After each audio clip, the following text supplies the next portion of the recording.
I guess sometimes it only takes one game just to launch us off into Ryan sending nasty videos and gifs about George Niang. Dave might fire me if he sees that. That game has got us so tilted, man. We are so tilted right now. I know that's a bit of a gaming term. For those that don't know, when you say you're tilted, that means you're off. You're off balance right now on things. And how the Cavs played last night, how they lost to 8 guys with Jalen Brunson, who I'm glad he's okay, supposedly. Going out of that game, yeah, you didn't have Donovan Mitchell. Yeah, you didn't have Karis LeVert. That game has got us tilted. That game has got us so thrown off as Cavs fans this morning. We wake up with hot takes on George Niang. Wake up on hot takes about JB Bickerstaff. Trying to make comparisons with Garland and why he can't lead. What the hell? Oh, dude, poor Evan Mobley. You know, oh God, I feel so bad for Evan because that clip is everywhere this morning. Yeah, that was a top 5 ankle breaker I think I've ever seen. On national TV. On national TV. That wasn't good, man. That wasn't. And when we lost to the Bulls last week and I tried to calm everybody down saying you got an emotional win over the Mavs, what were you going to do? You had none of those excuses last night. You were at home. It was Nick Gilbert's night. That was a big factor for me, man. You couldn't... That was a bad loss. That was a really bad loss. And we've had conversations on this show if the Cavs are good enough to have bad losses or not. And I will tell you that we're gonna keep this on the rails this morning. As far as our anger, we're to contain it. There's reason to be upset. Anger, I don't know. George Niang, Sam Merrill, Donovan, Darius, Mobley. We got a lot of discussions that we got to get to with the Cavs this morning. Combine in the books. You knew I was going to fall in love with somebody and watching those wide receivers go. We've got some big news coming out of the Combine as well. We'll get to timeout. We'll get to the morning update, folks. Day 1 of our month-long bracket. We will explain that. Ryan, this week for the Immaculate Grid is do or die. Yep, we definitely got to turn things around. Because if we don't, it's going to die. Last week was not It's going to die. We'll get to all that. We ain't going anywhere. It's a Monday edition right here on Big Play. Welcome to the show, everybody. I am Matt Fontana. He is Ryan Tyler. Good morning. 70 today, Ryan. All right, let's go. Starting to feel like spring. We'll get to everything coming up. Cavs, got a lot of Browns to get to this morning. Christian Wilkins starting to pique the interest of some people out there. I got to tell you about the Browns. I don't know why I'm so negative on free agency. Like, I am just so conditioned that I don't think Christian Wilkins is in the cards. I don't think Mike Evans is in the cards. I don't think any of these big-name guys are in the cards. We'll get to that. Conversation continuing about Nick Chubb's future as well, and certainly the Cavs. But I do want to start things by promoting our month-long bracket. We sent the tweet. We announced it on Friday. We are doing 5 straight weeks to find the best bar in Cleveland. Today is East Side. This week is East Side. So today is vital. Today is very important. We need the best East Side bars. So what you do is you tweet us at Matt Fontana Show, at Matt Fontana 83, at Ryan Tyler 33. Any of those outlets, drop it in the comments on YouTube, on Twitch, which we're up at Matt Fontana Show. Drop them anywhere. We will compile it and the bracket comes out tomorrow. I see it before it happens, Ryan. Inevitably, as we always do, we'll leave somebody out and someone will be upset. That's on you. That's not you. You. Not him. Well, you. Not him. You. People that have not been very pleased with my seating as of late. Well, the seating, as long as they're in there, we'll figure it out. But we need you to tweet us your best bars. You have until tomorrow's show when we actually do the brackets for the best East Side bar. I don't think I have to explain East Side. You know what the East Side is. Tweet them out. We'll get it going. How the hell did Cavs lose that game last night? Can I ask another question? I can tell you why. How did the under actually hit? It was 209. I put money down. Typico. Fontana 100 is the code. And I thought 209. And I know they're two good defensive teams. I know Donovan and Karis didn't play. I thought that, you know what? I'm not even mad about that loss because when you're given that over-under in today's NBA, you just got to take the over. And they missed it by 4 points, but whatever. Like, is that game enough to tilt or alter how you feel about this team? And I know that question is something that people go back and forth on if it's just one game. I don't want to look at it just one round, but there's so many things that I don't like. And that win streak seems like a year ago at this point. And I will tell you, I'm still optimistic on the Cavs. I still feel good about them staying in the, not anymore. They're not in the 2 seed, but I feel optimistic about them getting back into that seed. And I do think this stretch of basketball is what is causing some of these problems. Donovan, illness, now the knee, Karras. It's a brutal stretch that the Cavs are in right now. I feel like if you have Donovan Mitchell, you win that game. I'm sure the Knicks feel like if you had Jalen Brunson, you would have made it even easier to do. You didn't have to rely on Josh Hart, 19 rebounds, man. Triple-double for him. Where the did Dante DiVincenzo all of a sudden come from? See, Steph Curry? I couldn't stop staring at all the suction cup things on his arm. You know that therapy they do where they do the suction cups? It's all over his arm. I kept staring at it. It looked like a tattoo. The Cavs losing that game last night, I put the question out last night, and we're going to do it again this morning. We'll just retweet it. Was that loss more on JB or the players? And I feel extremely confident in my vote that was on the players. 100%. All day. He played Sam Merrill. He played Craig Porter Jr. Now, that's because, again, LeVert and Mitchell were out. I think Sam Merrill, it is... You have to, George Niang's minutes are going to have to get cut. You're going to have to start giving to Sam Merrill. Well, one plays this position that I don't give a damn. Why is he getting minutes? He's out there supposed to hit threes. And he's not. Sam Merrill is. Seems like a pretty easy switch on that. We'll talk about that. Well, when your first two players off the bench go combined 0 for 10, you're not winning a game. Dean Wade, who I've been critical on, overall really At good. Least yes. Dean plays defense. Right. George does not play very good defense. So you're going to have to start playing Sam Merrill more. The players in that game felt like a rudderless ship. And I know that it's a tough thing when your star player doesn't play and you're turning to a really young group of guys to have to step up. But I still look at Jared Allen as a veteran and Max Strus and even George Niang to say, all right, we got to step up. The toughness element came back up again yesterday, ironically again against the Knicks, even though Mitchell Robinson's not out there, about not having Tristan Thompson. But I have to get this off my chest about the Cavs. And I say this knowing that it's unfair after just one game. But I don't think it is unfair. But I don't even know what you're going to say, but I don't think it's going to be unfair. I don't think Darius Garland can be your number one future option on this team. I hate that I feel that way. And I've been one that has tried so hard to guard against what this future is or what Donovan Mitchell is going to do. But a game like that, where I need Darius Garland to step up and play that Donovan Mitchell role and drag your team to a win, couldn't do it. And that's unfair on one game. I'm tilted, though. And seriously, I feel terrible to watch that. And my first thought is, okay, we got to recalibrate maybe this a little bit. Donovan, we know his future, but Darius is already signed. He's supposed to be here. And oh my God, I hate this. I hate this so much that I'm allowing this to enter my mind to start thinking, maybe it's not Darius Garland. And there are people that'll tell, well, of course it wasn't. What are you smoking? Of course it wasn't him. But even, I don't know, man. I wanted that win to not have to do this, to not have to sit here and wonder why and what happened. And dude, I keep coming back. And it's unfair because I thought Darius played an all right game. It's not like he was that bad. I'm looking at it as you were the star player. And maybe that's unfair that I'm not putting more of that on Jared Allen, that I'm not sitting here calling for him. Last night, Garland, 19 points, 5 out of 8 from behind the arc.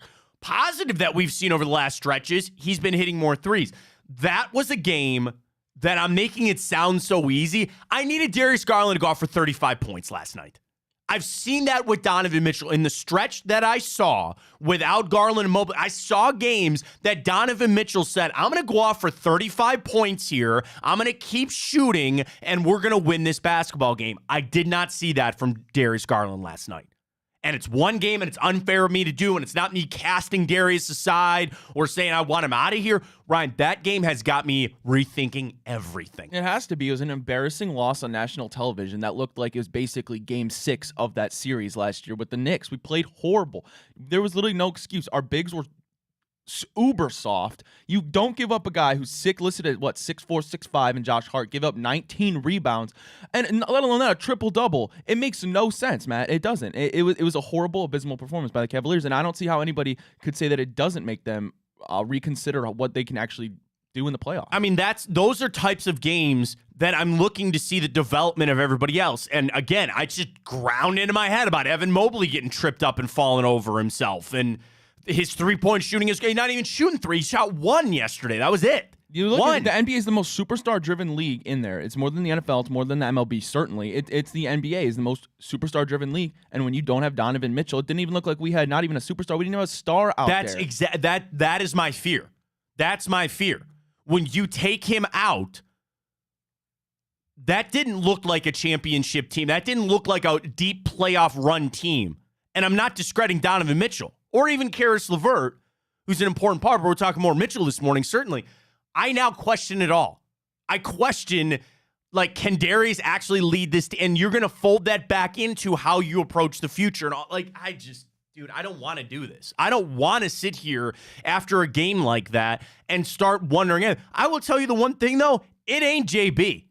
I guess I'm wrong on that because my poll was pretty close last night when I checked. I haven't checked it this morning. But I really kind of give the pass to JB in this whole thing. Last night was a player's loss. And maybe this is they sit down and have a meeting and come back together, figure out what went wrong. Do you chalk it up that it was just a fluke? Maybe it is this stretch of basketball and these guys are just running on fumes. I didn't like what I saw. I didn't like it. And the problem that I look at now from the bigger lens of what I thought this team was going to be, there are guys I don't know if I can trust these guys. And that is literally where my head is going. I can't trust Darius Garland. I can't trust Evan Mobley. Jarrett Allen only got 7 boards last night. 7. Josh Hart almost had 3 times the amount of rebounds that Jarrett Allen had. And I know rebounds can be fluky, and if they bounce in the back and all that kind of that can't happen. You did not have a single player with a plus minus in that game. So defense, I know you'd say, oh, gave up 107 defense, sure, but I think it was more probably the shooting at time. What did the Knicks shoot last night? They shot 50% from the floor. Just go look at that game. That's a prime example of how important a player in Karis LeVert is right now. I mean, he was your guy off the bench that you could trust to get buckets. Without him, you had virtually zero offense. And Matt, we'll get back to the Cavs in one quick second because there's plenty of talk from that game. Yeah. But our first free agent signing, not the Browns, but okay. As expected, I feel like Mike Evans, 2-year, $52 million, 35 guaranteed, back to the Bucks. 2-year, 52, huh? 35 guaranteed. Okay. 25 and a half, 35 guaranteed. It's going right, man. I'm a little shocked it's only a 2-year deal, though. I'm a little shocked it's only 2 years. But I think he got the best of both worlds in that deal because I don't think he necessarily wants to end his career there unless somehow Baker comes out and that's plays. A good point, too. And I guess if Mike Evans keeps playing to the level that he is, you can always trade him if you really needed to next year. Well, that dream is dead. That dream has been dead, but that dream is dead. Yeah. That's your going rate, man. $25 million. $25 million for a top-tier wide receiver. Just wait till Jettis signs. That is going to be 30. Do you think that's 30 a year for Justin Jefferson? I think it's pretty close. Has to be. It's going to be close. All right, so there we go. We got a lot coming up from the Combine as well that we'll get to. Yeah, dive back into the Cavs. I mean, the other thing about the rotation, right? So you had to piece it together while those guys were out. You had to piece it out again last night. But now you have started to show maybe there's some guys that need some more minutes. I will give you the floor here, Ryan. All right, George Niang. George Niang, first of all, if he's not making shots, I made the statement before. 0 for 6. If he's not making shots, he's useless on the floor. He airballed that one. Everybody gets around him. He has no lateral quickness. He's an easy bucket. He's barbecue chicken on defense. You can't keep playing him. There's no excuse. I don't even care if you paid him. You can't keep playing him. Sam Merrill, you lost by 9 at home in an embarrassing effort with a prime Sam Merrill game, 7 beyond the arc. He doesn't make half of those. You're getting blown out at home on national television to a team without Julius Randle, to a team without Jalen Brunson, and you're getting your chain snatched by your best players trying to get his chain snatched. So you and I were on texting national about television. that. Or no, sorry, I was texting my buddy Nick about that. I mean, again, with it being the Knicks too, and maybe listen, I know the game's over, so it doesn't really do any difference or anything like that. You had Dan Gilbert, who I saw in several background shots sitting in the front row on a night that they were honoring his son that passed away. You do not lose that game. You don't. Damn. No team in the It NBA comes is back ever gonna to be afraid that of them. mentality toughness It's sad. thing. It's pathetic. We're going to go out there and win this game. Our owner is here. We are putting his son up in the rafters. Find a way. I think Dan Gilbert feels this morning.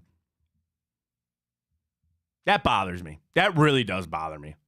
That comes back to a mentality thing, which again, if this team is just going to be void of a mentality without Donovan Mitchell on the floor, you have no choice but to sign him to an extent. I know they'll offer it. It's all up to him and things like that. How do you think Donovan Mitchell sits there and feels after this game?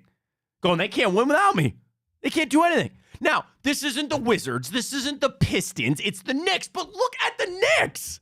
Who beat you last night? Who? Josh Hart. He's a fine player. He's not Jalen Brunson. All the injuries. What's been the biggest thing about the Knicks? Knicks fans crying in their pizza about all the injuries that they've had to face. And now they lost Jalen Brunson a minute into that game. You had McBride. Who the hell is that? Cavs do not have Miles McBride beat you last night. The Cavaliers have simply not beaten. DiVincenzo beat you last night. Outside of that Clippers win, Matt, that was a huge win for them. But then again, okay, they're in the West. They are yet to beat. Okay, they beat the Bucks. Yes, that one time. They can't beat the good East teams. They're cooked in the playoffs if they can't beat them. I'm sorry, but like yesterday looked like another simple first-round exit. Well, and that's the thing. I didn't want to go all the way to this. The sky is falling and hell and all that. But like, and they come back out tomorrow night because again, do you have any hope for tomorrow night? No, Celtics are in town. You're on national TV again. Good luck with that. That's the other fear, that this starts to tailspin into something bad. And like, Man, I hate to say it, the Cavaliers are the team in the East that other teams want they want to draw them. So they want to draw them. It was funny. Last week, I listened to different shows on my drive-in. And on Sportsman, like in the morning, Evan Cohen, Chris Canty, Michelle Smallman. And Evan used to be my boss. So I have his number. So I actually texted him this. That they had somebody, I think it might have been Tim Bontemps. They had somebody on, and they were talking basketball. And they were talking about the East and the threat to the Celtics. And it was funny that they ran through and they talked about the Bucks and they talked about the Knicks and they talked about the Miami Heat. Ryan, they even talked about the Philadelphia 76ers. They got done with a 7-minute chunk of talking about the East. They didn't mention the Cavs once. Well, not even night, once. No, I'm sorry. No, it was last week. I know. Oh, well, yeah. It was last week. But last night's just another preview of that. They don't even deserve to be in that conversation. I texted Evan as a joke, and I go, you guys went 7 minutes, you didn't bring up the Cavs. And he goes, oh, that's some ammo for you guys, right? And is it fool's gold to us? I don't know. I really don't know. The fact that was a national show with national reporters, they didn't even sniff the Cavs about being a threat in the East. And it bothered me. That bothered me. I was like, you're sleeping on us. We're number 2. What do you mean? To your point, Ryan, yeah, a lot of teams are probably saying we can beat these guys up.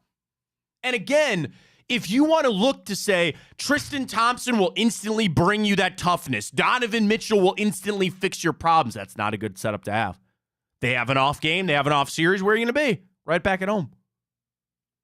And it's not the accelerated process. When you talk about a rebuild, the Cavs were ahead of schedule. They were ahead of schedule of where they should be. On the true, I think, NBA rebuild, this would have been the year that you just make the playoffs and see what it is. Okay, so you made it last year. And I think certainly you mashed the gas when you got Donovan Mitchell. Maybe we put too much on it. Maybe we thought they were further ahead than they actually were. I don't want to live in that world. I don't. I want to continue to believe that this team is overachieving, which I'm not saying they're not, but that they can actually make some noise. And I'm just trying to guard against just one game throwing me off this much. I would lie to you if I didn't say I'm already casting on how I feel tomorrow night is going to go, which is wrong. And am I discrediting, Ryan, are we discrediting in the fans the stretch that this team is on? This brutal stretch of games with back-to-backs and 2 and 3 nights. They are grinding right now. And we said if they can just get through this, which they're about halfway through this horrible stretch of basketball, but yet another week, what? We have 7 days, right? And what? Don't we have 4 games this week? Played yesterday, played Tuesday, and then we're back out on the road for 2, right? I guess so. Hang on, wait a second. But the thing is, Matt, like, yep. Oh no, we're okay. So here's how it goes. It's not going to get any easier from any point on here. So we played yesterday. We play tomorrow at home against the Celtics. We get on a plane to fly to Atlanta for Wednesday. Then we play Friday, Sunday. 1, 2, 3, 4, 5 games in a week. Maybe that's it. And maybe JB and the team made the right decision to say, we're going to sit Donovan to get this knee completely right because we're going to need him later this week. A win against the Hawks counts the same as a win against the Celtics. Now, not from a mindset standpoint or not how the fans feel, but in the standings, 1 is 1. And the Timberwolves, what you believe, the Nets are about packed it in. Dude, oh my God. This schedule is atrocious. How about this?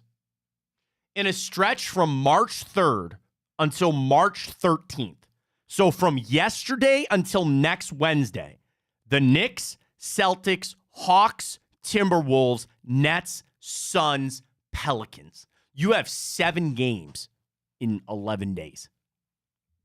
Who came up with this schedule? Like, who did this? For the NBA talking about player safety and them not sitting, you didn't do any help to the Cavs. Now, you could say, okay, the Cavs had a breezy schedule earlier, just getting through. This is a grinder, man. Maybe we need to start factoring that in a little bit more. I don't think it makes me feel any better, but this is bad, man. I don't know. I don't even think you can factor that into it. It's not going to get any easier from here. Yeah, you'll get more rest in the playoffs, obviously, because you're not playing back-to-backs or anything like that, but it's just going to get harder. A lot of these games are at home. Games against good teams. Now, with this last stretch, we got multiple teams, more than a few, actually, with over 500 records. And go look at the Cavs' record with against teams over 500. They're abysmal. They were worse. They're like the bottom of the barrel with the Knicks. And we just got blown out by the Knicks. Not blown out, but in a way, we kind of did at home without... They didn't even have Jalen Brunson, lost him on like the first possession of the game. It was an embarrassment. The Cavs looked so unserious last night. And now I'm sitting here saying, how can I not project, honestly, unless you get drawn up with, I don't know, the Heat or something, a first-round exit again? Because you looked abysmal yesterday. It looked like that Knicks series again.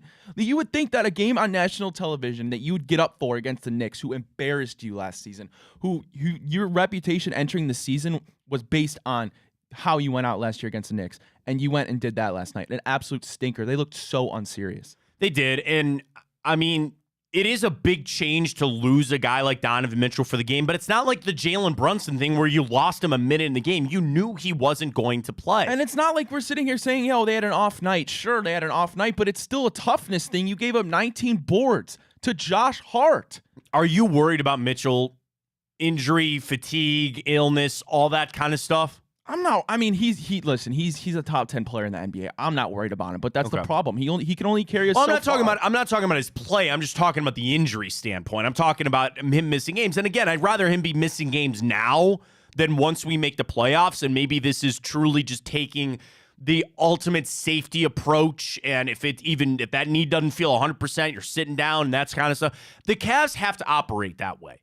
They got to look at these games and know, okay, again, it's the Knicks. You got the Celtics tomorrow night. These are good teams. They're big teams, but it still is just one game of a long season. Then I come back to the mentality of the team. Because do you know what last night said to that team? We can't win without Donovan Mitchell. Tell me the rest of that locker room isn't sitting there trying to go, well, what could we have done? Or this, we'll just get done. That is a dangerous mindset to have. And if you want to say, well, if George Niang would have just hit a 3 or 2, if Dean Wade would have hit a shot, You know who's getting missed in this too? Max Strus. Great game. Okay, fine. Dude, was it 2 threes last night from him? Mm-hmm. I expect better. I expect more. 2 out of 6 from beyond the arc. Can't have that. While being a -10 on the floor for Max Strus. That hit with Hartenstein, you know, you just can't, dude, you can't be having I'm sorry, that. but the Cavaliers showed you exactly who they are last night. And that's without Donovan Mitchell. guess. They're not a good team. I mean, that's they're scary. straight up not a good team That's without scary. Donovan Mitchell. They showed you exactly who they are last night. Our Twitter question is one that I did yesterday. I retweeted. Ryan, please update on us this morning. I tweeted at MattFontaine83. Drop me a follow there if you can. Was last night more on the players or JB Bickerstaff? Our update on our votes, please. 60-40 say it was on the players. Okay, I wish it was more because I do think that was on the players. And if they can come back together tomorrow night, you need Donovan to play tomorrow night, man. He better. I hope he does. Because, again, I want to take the tact. It's just a game. I'm worried about this team going to a dark place. I'm worried about them and their mental makeup and how they feel about themselves as a team. I want them riding. Part of any streak, like the streak that they were on, is a mentality thing. When you got the flow and the mo and all that kind of stuff going, they don't have it right now. The All-Star break, for as good as we said about the break, like the time off, Ryan, that has sent them off.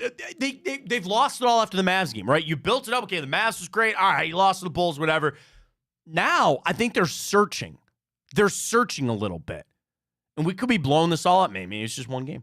It's just one game. It's just one game. One game. What are you going to do? They go out and beat the Celtics tomorrow night, we'll feel a lot better Wednesday morning. I'll tell you that much. But a lot of pressure for tomorrow night. Not bad. You're back at home. We'll see how it goes. All right. Twitter question is up. Vote there at Matt Fontana Show. It is to follow there if you can.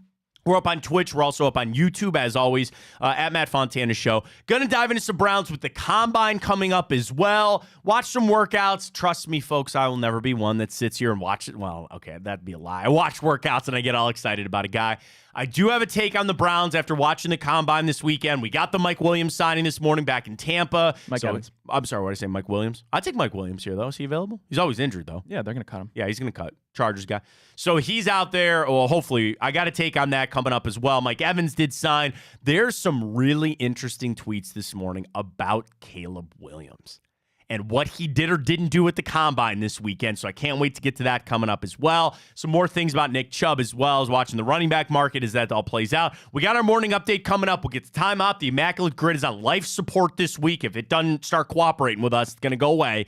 And our bracket of the week. Keep telling everybody we'll do a month-long bracket starting today. Best bar in Cleveland. We need East Side bars. Do we get any submissions already? I haven't updated the Twitter. I have to go look. All right. So check that out.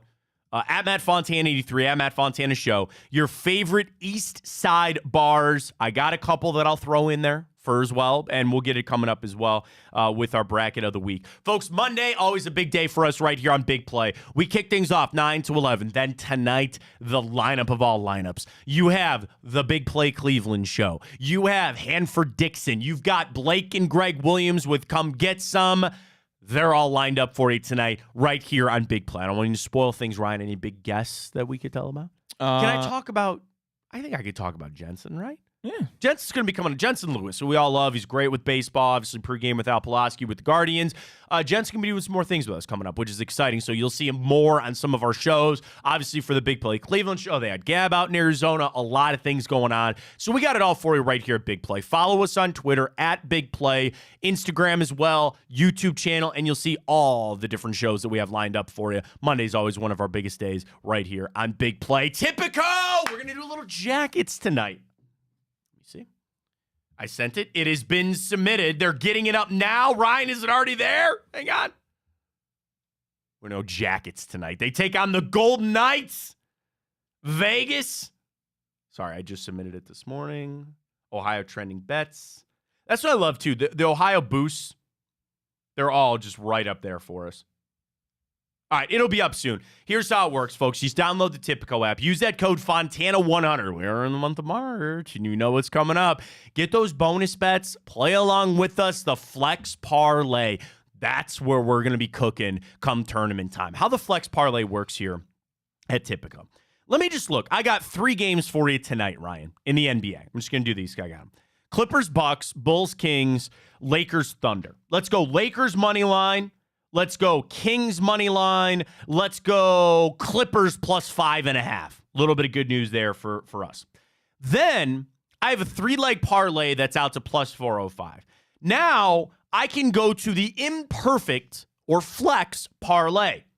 If I just want 2 of those 3 legs to hit, I can click on that. I got odds to minus 190, but you can add more legs. And instead of 7, you want 5 or you want 4. Folks, these imperfect parlays, the flex parlay that we have, it is so great. It is absolutely great, and especially for basketball time coming up. You can pick a 7-game parlay. You only want 5 of those to hit. You're going to be cashing some money right there with our friends at Tipico. Get that bankroll going with us. Use that code Fontana100. If you've not signed up again, Fontana, the number 100 in the promo code. You deposit and bet $25 on whatever you want. You get $100 in bonus bets. Terms and conditions apply. If you have a gambling problem, please call 1-800-GAMBLER, and you can get all geared up, ready to go. Do I still have my unlocked rewards? I do, Ryan.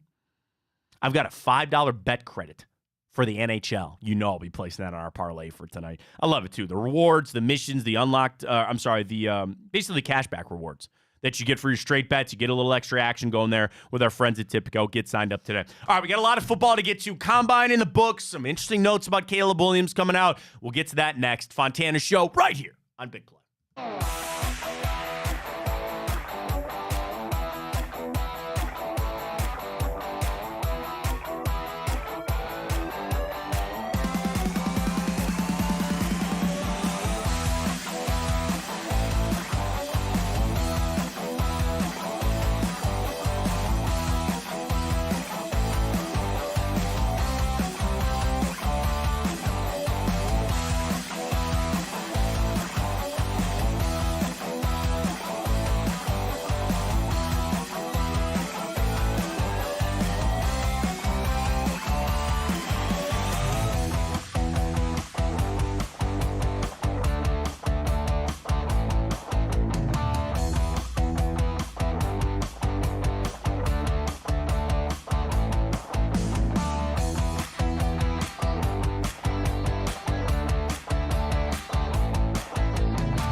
Combine in the books. You know me, man. Watch a couple players run in their underwear. And you're like, yep, that guy fits the Cleveland Browns without a doubt. Some things coming out about Caleb Williams, though, that I really want to discuss as well. Some things around the league. We start Mike Evans getting signed this morning. Christian Wilkins will talk some football here coming up. But if we were going to talk football, We got to start with the unfortunate passing of Chris Mortensen. When you think about kind of growing up, and I'm 34, like Chris Mortensen has been a part of my sports fandom as a football fan since I started watching. He's Mort. And I obviously diagnosed with cancer back in 2016, was in remission. This is a sad one. And you see the outpouring of support from the NFL, from teams, from owners, all that kind of stuff. It tells you. And again, doing the job that I have, I've got a chance to talk to Chris Mortensen. And there are people that you meet that sometimes they can be a little brash, or they can be. Chris Mortensen was a genuine person. He was very nice, and it was just over the phone a couple of times that I talked to him. But he was also always so gracious with his time. I'd call him to do an interview or be on this show or do that, and he was always gracious with his time. So that was a sad one to see yesterday that Chris Mortensen passed away. So certainly thoughts and prayers to his family, the ESPN family, and really Football Nation, because we're all going to miss Mort very, very much. So we start with the Combine being done, and again, I pump my own brakes here, Ryan, because I watch, and I go, okay, I watch that throw here. I'd be lying to you if I didn't say, though, the bigger thing that has now come out about the Combine, yes, Worthy running what he ran, which is great, and setting the record, whatever. It's more about the guys that aren't there, or it's the guys that, the biggest stories, I don't say biggest stories, but some of the big ones were Caleb Williams and Marvin Harrison and these guys that don't test or do this or do that, as opposed to the guys that are out there actually making work. So with that in mind, I saw it this morning from Peter Schrager, and I want to pull up his exact tweet, because he said it on Good Morning Football that apparently Caleb Williams, who passed on his medicals, so I think most people know, but for those that don't on this Combine stuff, when you go to Indianapolis, it's like a 4 or 5 day venture for the groups that come in. And one of the first days that you're there, you go over to the hospital at Indianapolis, and they will run you through standard testing. They'll take x-rays, they'll test this, all that. Then there can also be team-ordered ones where they go, we know you broke your foot a year ago. We need an x-ray on that. And it's to get all this medical information. For the vast majority of candidates, not a problem. And then you also hear stories, even this weekend, guys have stress fractures they didn't even know about, and then they got to get that taken care of, or some of the more serious ones where they detect a heart issue or a neck issue or things like that. So Caleb Williams sitting where he's sitting, he's going to be the number 1 overall pick, we think, and there's no reason for him to test, and he also denied the medicals. So Peter Schrager said that this morning, Caleb Williams passing on doing his medical exams at the Combine could also alter the timeline for a trade. It's hard to imagine Chicago would trade the top pick or Justin Fields, or any team would trade up to number 1 without a thorough medical evaluation. Makes a lot of sense to me. The Bears are going to make a franchise-altering move here by either staying with Justin Fields or going with Caleb Williams.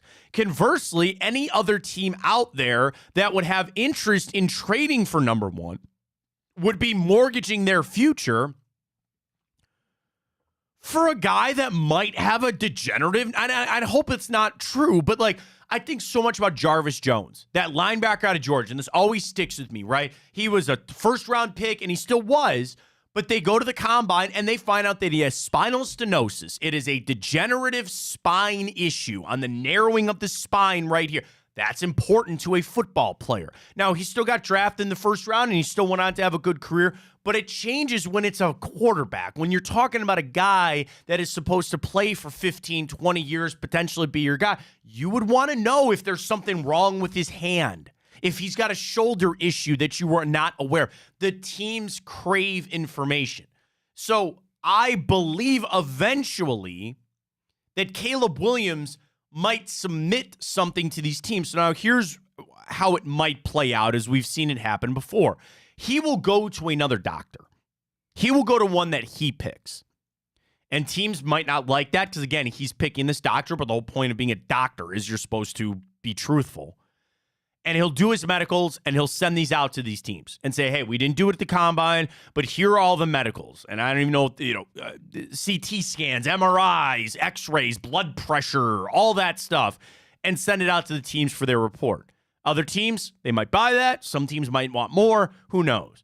But I think that is something, as it plays back to not even the Browns necessarily, because again, if they make Justin Fields available, it seems like Atlanta is hot and heavy. Although, what are the reports this weekend, Ryan? They're back in on Kirk Cousins. I'm picking up all these smoke signals about Baker going to New England. That New England liked Baker when he was coming out of the draft. He's probably just going back to Tampa. But I saw tweets about them just picking up Baker Mayfield and drafting Marvin Harrison Jr. I can't imagine they would have gave Mike Evans that contract if they weren't planning on knowing they're getting back Baker. Well, I mean, again, then you dip your toe into the water of, okay, unless you think you can maybe get a Kirk. Or they go trade for somebody. And then what's the steam is picking up on these teams wanting to move up to go get a quarterback, or this team is falling in love with this. I heard a great message about the evaluations that you'll get for players. And when you hear that this guy ran this 40, stock up, stock down, which I think is just hilarious. In reality, it's just the fact that you have all these brain trust people in the same spot and they talk. And they start talking what they like or don't like about Drake May, what they like or don't like about Bo Nix. Can I give you my armchair evaluation about the quarterbacks? Something about Sam Hartman I don't like. He's got the flow. He's got a beard. It's something about how he throws the football. I don't like Sam Hartman. I don't know. Joe Milton, though. Did you watch him? Holy cow. Yeah, I mean, but we get guys like that every year. I'll take that guy in the I don't know about Joe Milton being there throughout. Like they were saying the same thing about Zach Wilson. Could throw the ball look good. I know. I get all that. So you got to take all this with a grain of salt on how things are coming up. Overall, my biggest takeaway for the combine, I'm back in an all way to go wide receiver at 54. And this kind of comes back to some of the reports about Christian Wilkins. Let's talk about that. So Miami, very good player. But the Dolphins they're one of these teams, man. They don't have the cash for everybody. And they got to get a deal done with Tua. And it sounds like they're not even going to franchise tag Christian Wilkins. He's going to go out there. I'd like it. I don't see it. Well, if we're taking what Jack Duffin projected, what he said, like 41 mil I'll have to work with. I mean, you'd probably have to spend half of that budget on one player. You would, yeah, that would be. And him. I don't think they're going to do that. I can't tell you. And we had great conversation with Jack Duffin last week's capologist for OBR. Bro, I got to tell you, I just don't see it as being this big splash free agency time. I don't. And the Watson thing is conflicting. The Nick Chubb stuff that we've discussed so much about. I've instantly writing off Christian Wilkins. I am. I just don't think he fits the dollars that the Browns are trying to spend right now. The reason I feel that way, this year, your team is pretty built. And they're going to make it. I will tell you this, man, they're making trades. I feel it in my bones. It's what Andrew Berry likes to do. Draft day trades, couple player trades. I think it's going to be a bigger trade offseason for the Browns than it might be free agency. Save that clip so I could just eat crow later. But anyway, they make these moves. I feel like the team is built. They are where they are. You go play this season out. It's like, dude, it's so hard to have this year to be like, this year's going to tell where we're going. Like, and that's not going all in, which is, you shouldn't do that.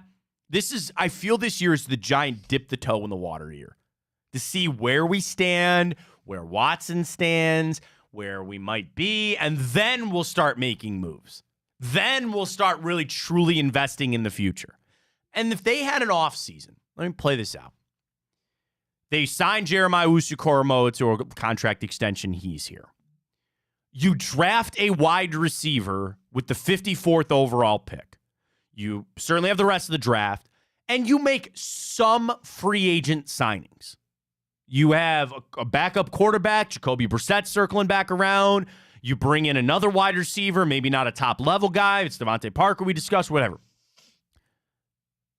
That'd be all right with me. That's okay with me.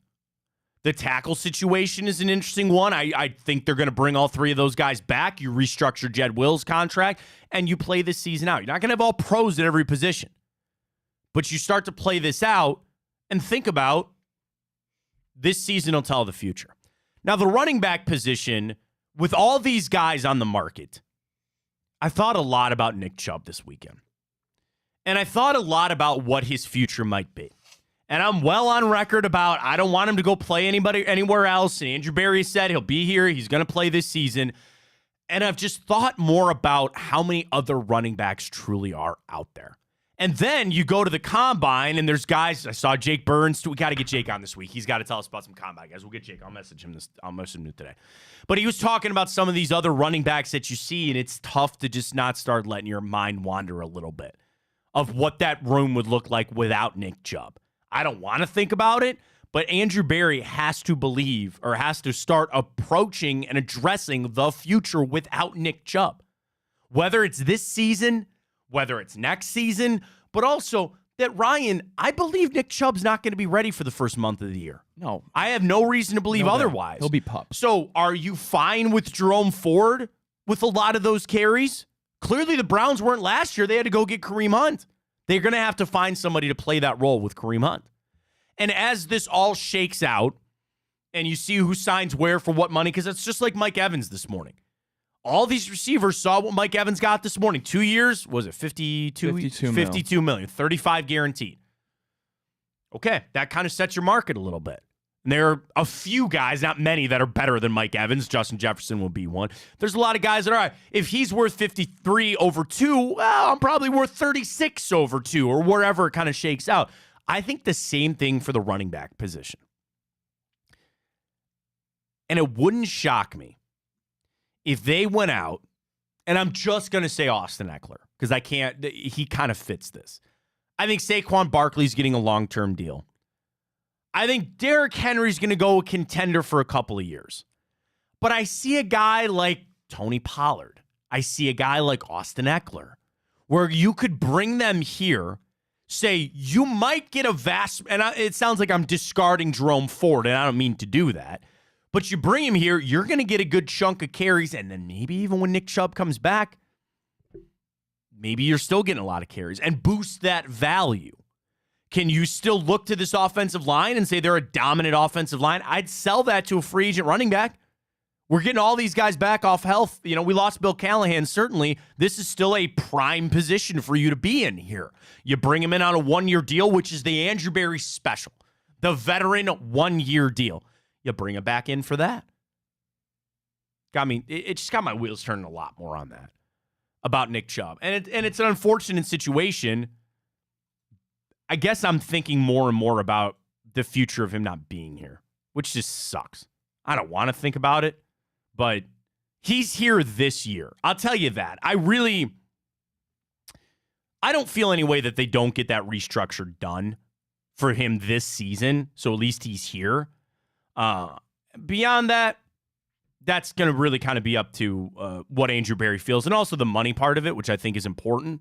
You see what some of the other guys get. I thought that really kind of helped the Cleveland Browns a little bit.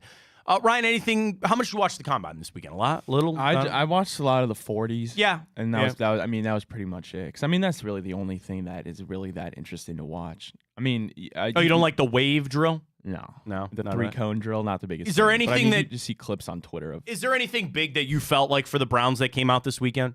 I feel like the only big thing I'd say, and it just seems like every year it's getting more and more, is just how deep the receiver class is. That's what I was going to say. I feel really strongly about the depth of this receiver class. And it's something that Andrew Berry's discussed even himself, where you now have receivers that are running NFL routes as 8th graders at passing camps.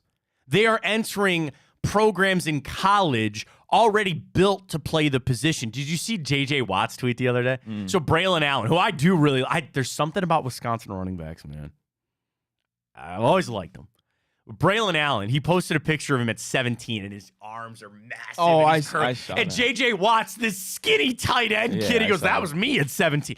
These kids are just like, they're jacked. They look like they could play in the NFL at 17. And that hurts the Nick Chubbs of the world. But you're right. The building from the bottom, but I'm also to talk about the receiver position. The evolution at that position has been there's been no position like it. Even quarterbacks, I don't think are on the level of receivers when they hit the pro game. So you can find your second round guy, third round. It's like, oh, well, you weren't a first round pick. I think there's guys to be found there. I really do. And to watch the combine, which again is good news for the Cleveland Browns on all this. You want J.J. McCarthy, who seems to be the toast of the town right now. Hot takes that he's going to be a top 15 pick. Good. The more guys that you can elevate and push up into that first round, let them go, man. Because then there's more guys that'll trickle down. You want Byron Murphy, that D tackle from the Longhorns. I love my good friend Nick Paulus. He was like, man, he'd fit the Browns ain't getting Byron Murphy. He's going to be a long guy. Who's that Braden Fisk kid from Florida State hauling ass as the D lineman, running that fast 40? Let him go. Let him go. I'm not saying I wouldn't take him on the Browns, but the more guys that you can start to get pushed up ahead of them, that helps out. I want Michael Penix to, and Michael Penix will go before the Browns pick. I want somebody to fall in love with Joe Milton like I did over the weekend and say, you know what? At 45, we got to have him. Good. That's one less player that's another player that falls down to the Cleveland Browns. And it's funny because as we do Time Hop, and I've got mock drafts to get to of the past as well, like Jeremiah Owusu-Koramoah, I saw a mock last week in Time Hop that had the Browns taking him in the 20s. And they didn't. They took Greg Newsome, then they got Jeremiah Owusu-Koramoah. There's always one of these guys that kind of slips through the cracks and you fall on through. The one thing that the Combine has done for me, outside of watching a lot of the receivers and feeling pretty good about there's going to be a guy there, I feel even more super confident. I want the Browns to make that pick. I don't want them to trade it. I am a draft person. I enjoy the draft. I love mock drafts. So I've been in the desert for a couple of years of not having high picks, okay? Or at least first-round picks. We get back to that next year. I don't want them to trade the pick. If anything, again, the second night of the draft, you're sitting there at 54. Can you move up? Can you make a move with a player? Is there somebody that's fallen that you really like? I grab on so much I need the Browns to make that pick. And I do think the Browns need to. Eventually, you can't have every player on every position be a veteran on a veteran's deal. You need rookies to step up and play. You need guys on cheap deals. And think about that receiving room for the Browns. If they added the second-round pick, whenever it might be, a veteran guy, mix in another veteran guy, that's kind of a bloated room. When you're already talking about Elijah Moore is here, Amari Cooper, I don't think David Bell's going anywhere. I assume said Tillman jump for him in year 2. That's 4 guys that you expect to catch footballs, and I'm going to add 3 more that I also expect to get some play time. Good. Drive that competition up. At this point, I am more quantity over quality. Get some more guys in here to help that room out. Watching the Combine, fell in love with some guys, certainly. But I also sit there and say, I need to make that pick. I need to make that pick in the second round. And maybe I'm discrediting defensive tackle because, again, they go out, let's just say in a crazy world, they do get Christian Wilkins. Good. You cross that off. That's why free agency is first. It's whatever you don't do in free agency, then you supplement with the draft. Yeah, we know that there are teams that are going to take a quarterback or all that kind of stuff. But even watching this dichotomy about the Commanders all of a sudden are hot and heavy to move up for a quarterback. What happens if they sign Kirk Cousins? What if he goes back? What about the Patriots sitting there at 3? Do you know the wrench that things might throw into if they get Baker or if they get Justin Fields? And it all starts with what? The biggest domino yet to fall for this entire offseason is what the Bears are going to do. And again, going back to what Peter Schrager said this morning, it might even be harder than it was with all this stuff that's going on with Caleb Williams. You still feel like he's going to be? They're going to take him right and trade away Justin Fields. It's all smoke screen. No, I think it's a done This is deal. coming out because they want to drive the price up. Where they go, we really could hold on to Justin Fields on this. You got to read into him not doing the evals. Would you trade for Caleb Williams without medicals? Yeah, that's getting into the weeds. It just depends what my situation is. Like if that's what I'm saying. Like for the Bears, it's like teams nowadays just love to restart. Like that, they love to restart for the money, sure. So they don't have to re-sign that. They wait till they have to know get what a they second want to do. contract. You know what they want to do, and I apologize. Who's the GM in Houston?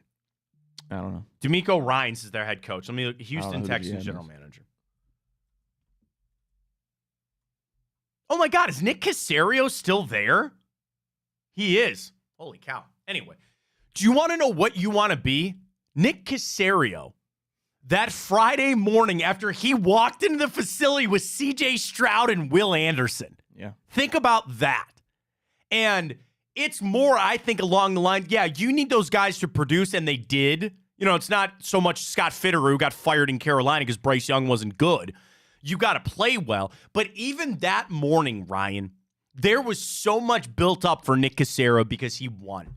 And there's these debates about winning the draft and the draft grades right after the draft, which I find hilarious and all that. But that builds cachet.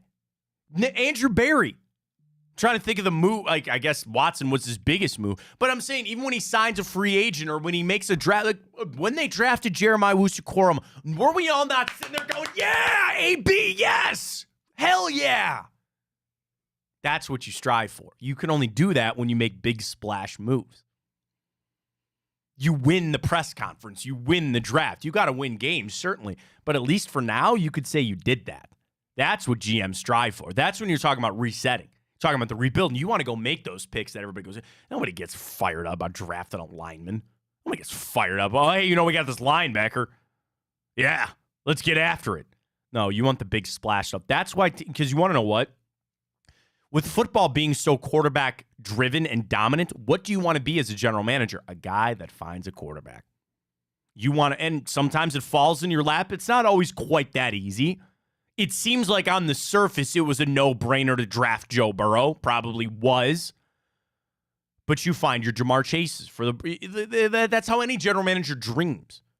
And there were guys on the field that are going to get guys fired or paid.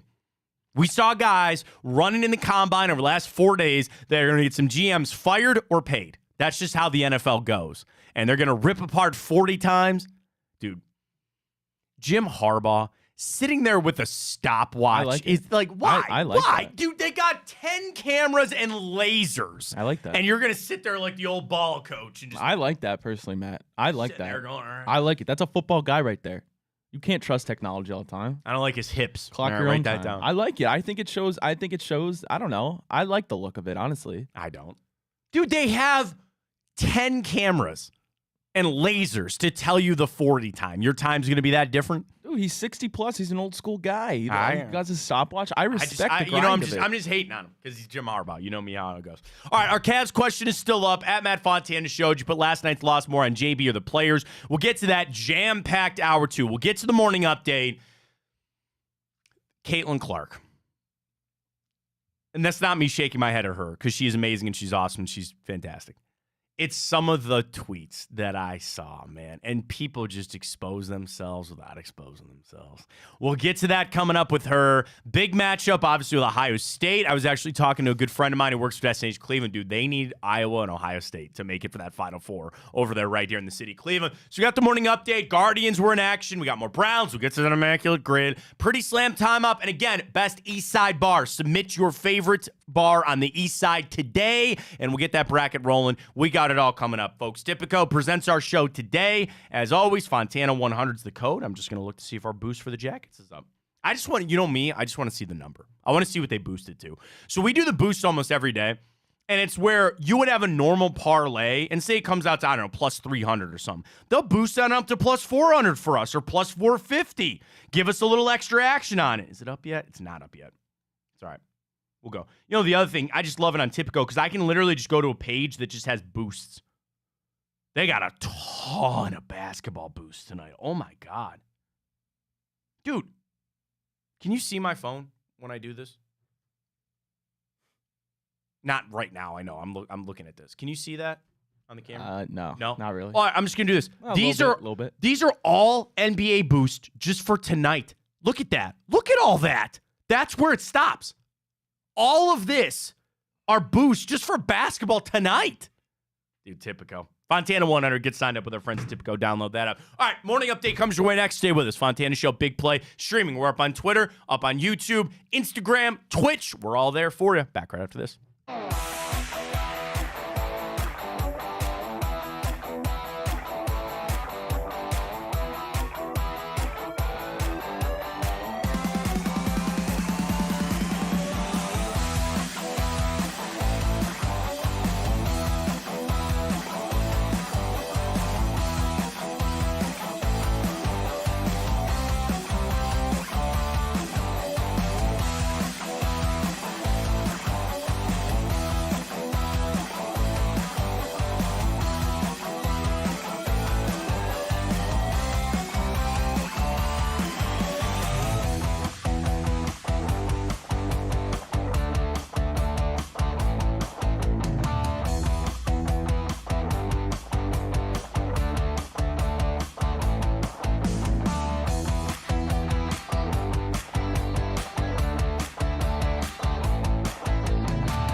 Have I been doing the show with avocado on my shirt the whole time? Have you noticed that? No, I didn't notice Okay. that. I wore this shirt yesterday to an outing with the kids, and we were feeding our daughter avocado. I'm like, I got a bunch of avocado all over me. I didn't notice All right, it. as long as you didn't notice, now I've told everybody about it. They'll be staring at it the whole time, but here we are. Nonetheless, welcome back. Fontana Show right here on Big Play Morning Update. That Immaculate Grid better start playing ball with us. That better start laying it out for us. We'll get it done. We'll get to that coming up. It's on life support. Let's get to it. Morning Update, though, first. Young Ryan. Alrighty, well, Caitlin Clark finally passed Pistol Pete Maravich to be the all-time leading scorer in both men's and women's D1 basketball, and she did it on a free throw, Matt. A little anticlimactic, but still an incredible feat for her, and I know you have some thoughts on that. So I see a lot of these tweets from people that they're defending Pistol Pete. And I think Tom Withers of the AP had a great tweet where he goes, they can both be great. They both are great. But people are trying to decide of which of this. And the defending of Pistol Pete, well, you only could play 3 years because you couldn't play 4 back then. He didn't have the three-point line. There's I don't want to say an element of misogynistic to it about a man doing it versus a woman doing it. I think it's an ageist thing where people, they don't like when their generation gets passed up. There were people that hate on LeBron when he passed Kareem because it's an age gap. You like to be able to say that that record lived in your era. Pistol Pete was a different era of basketball. So when I see these people that, frankly, some are going to a really high degree of trying to, I don't want to say discredit Caitlin Clark, because what they're doing is trying to prop up Pistol Pete. Again, you can only play 3 years, and you only have the foul line, if you have average per game and all that kind of stuff. But in reality, you are taking away from what Caitlin Clark did. And I think it comes off so misguided. I think it comes off as you are not... Records are meant to be broken, and there are some that never will be. And I guess that maybe somebody had the mystique that Pistol Pete will never be surpassed again. Will Caitlin Clark ever get past? Maybe. Who knows? But it's like, I see these, and I have no time for them. I think they're wrong. I think people are wrong if you're going to sit there and try to give credit to Pistol Pete, but in reality, I know you're trying to tear down Caitlin Clark, and you just can't do that. And you're wrong for doing it. You are. And it's not so, I would like to believe, and I unfortunately think in the world that we live in, Ryan, some of that is very misogynistic, but I'd like to believe I think it's more of an ageist thing, where people want to live in the era back then like it was, and they don't like all this new stuff, because I will say, a lot of the tweets that I saw were from an older people on that. She did one of the greatest things that's ever been done in college basketball. She did maybe the greatest. Let her own that. Let her have that moment because she deserves it. And I think you're wrong for anybody out there trying to take that away from her.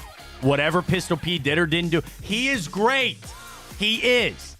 Caitlin Clark passing him yesterday takes nothing away from the greatness of Pistol Pete Maravich. You need to understand that. So congratulations to her. I know they beat Ohio State, ends Ohio State's winning streak. They'll both be in the tournament, which is great. Hopefully they'll rematch in the Big Ten tournament coming up. And I can't tell you enough. So we had ice skating yesterday. I didn't fall. Okay, I'm not an ice skater. My brother-in-law is a hockey player, so he was out there, whipping it around. It was ice skating day for my kid's school. And my nieces go to the same school. So I'm out there, and I was like, I didn't fall. My son didn't fall. He did okay. Wasn't all into it, but all right. So I was talking to a good buddy of mine who works within the city of Cleveland and works for Destination Cleveland. And we're talking a lot, man. Dude, could you imagine what this place would be like if Ohio State and Iowa made it to the Final Four? They need them. I'll tell you this. You didn't watch a lot of college basketball this year. That's cool. That's fine. If you're a Clevelander and you want the commerce to come here and you want some money, you better be a giant Ohio State and Iowa fan. They'll be on complete opposite they'll be in different regions. That'd be stupid of them to see them in the same region. They won't be. So they'll have the opportunity. Your best case scenario would be this: South Carolina, Iowa, Ohio State. And something you would like potentially Ohio State and South Carolina to be on the same side, or Iowa, South Carolina to be on the same side, so then you could potentially have a finals of Ohio State, Iowa. You just want them here for the weekend, though. Maybe it's better if they be in the semis, though, because then people would be able to better prepare to come and play and see Caitlin Clark versus Ohio State. And I'm wishing good things for all that because I think it'd be great. I think it'd be really awesome. And we were talking about kind of just the serendipitous, if you will, how that played out. You got to put that bid in years ago. Cleveland got that bid years ago, and it just happened to be that it laid out that Ohio State is very good, and you have Caitlin Clark. I hope that plays out for the city of Cleveland. I really do.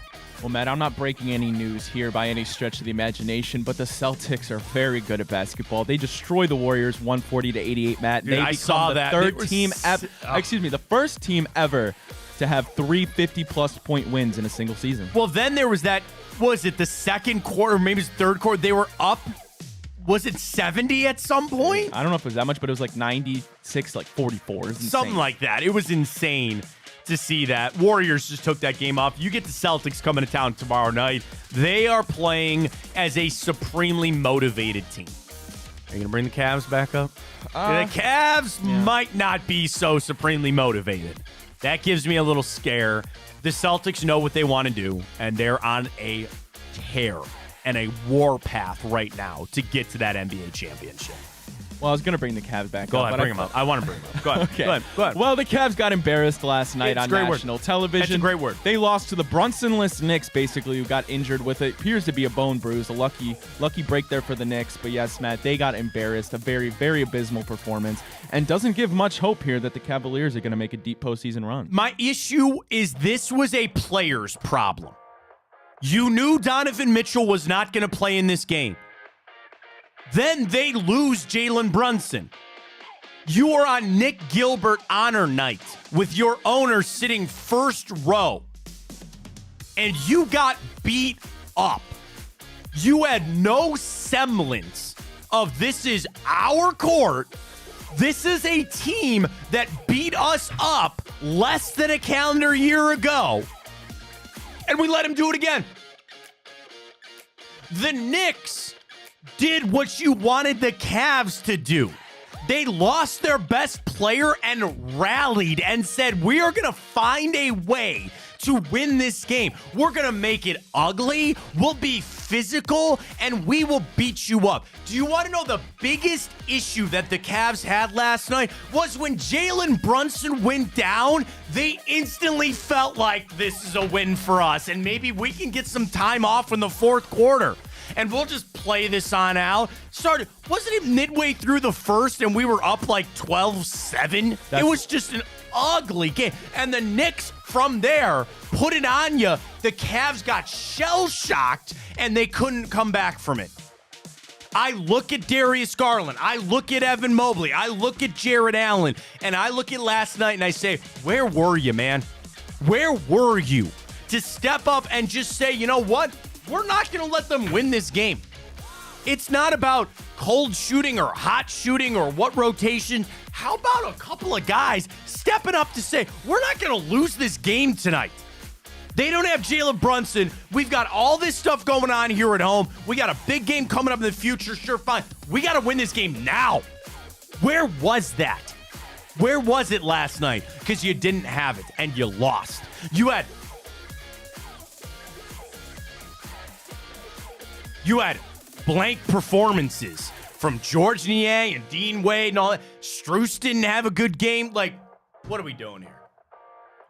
This is not one of these ones like the Bulls lost last week where you rationalize it or you have a conversation. This is one of those games that I needed JB Bickerstaff to kick a door down in there. I need him to break a chalkboard or something in that locker room to go, this is bull crap and we can't be having performances like that. You can't do that every game, okay? You can't be that coach every game. But that is one that if you don't right this ship quick, man, you got the Celtics, then you got the Timberwolves this week, you got the Suns. You had better start writing it. Like tomorrow night, and again, how I watch tomorrow, I want to win. Hopefully they come back. A close loss to one. You get blown out by the Celtics tomorrow night, I have a true fear about the mental state of the Cleveland Cavaliers right now. That game pissed me off. That game pissed me off to no end degree. You had no reason to lose that game. And especially when you had Sam Merrill show up and kind of serve. Again, If I told you that you were going to lose Donovan Mitchell, but in the process, you would have Isaac Okoro go for 17 and Sam Merrill put up 21, I would go, how did you lose that game? How? Oh, wait. Niang went 0-4. Wade didn't do anything. Strus only had 6. And again, I don't mean to rip Darius Garland. I need more than 19 points. I needed a 25 or 30-point game from Darius Garland last night. He was not in foul trouble.